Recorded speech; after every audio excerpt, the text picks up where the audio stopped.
যদি পারো।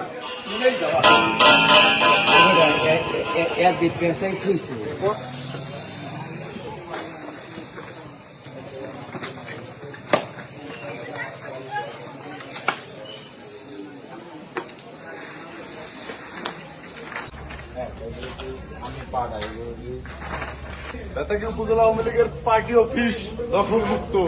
জয় বাংলা, জয় বঙ্গবন্ধু। আসলে পার্টি অফিস নতুন করে খোলার মতো আসলে এখানে কিছু নাই। আমাদের মাননীয় প্রধানমন্ত্রী জননেত্রী শেখ হাসিনা দীর্ঘ 18 মাস পরে আজকে দুপুর 1টা নাগাদ আমাদের নির্দেশনা দিয়েছেন আমাদের দেশের সকল পার্টি অফিসগুলো খোলার জন্য। নেত্রী নির্দেশনা দেওয়ার সাথে সাথে আমি সিফাত শিকদার, সাধারণ সম্পাদক বেতাগী উপজেলা ছাত্রলীগ, এবং আমার চাচা মোস্তফা জামাল শামীম, সাবেক সাধারণ সম্পাদক বেতাগী উপজেলা ছাত্রলীগ, আমরা দুজনে নেত্রী নির্দেশনা দেওয়ার সাথে সাথে বিকাল 3টা নাগাদ পার্টি অফিসে প্রবেশ করি এবং আমাদের নেত্রী এবং জাতির পিতার ছবি পার্টি অফিসে উঠাই, পার্টি অফিসে নতুন করে ব্যানার লাগাই, পতাকা উত্তোলন করি।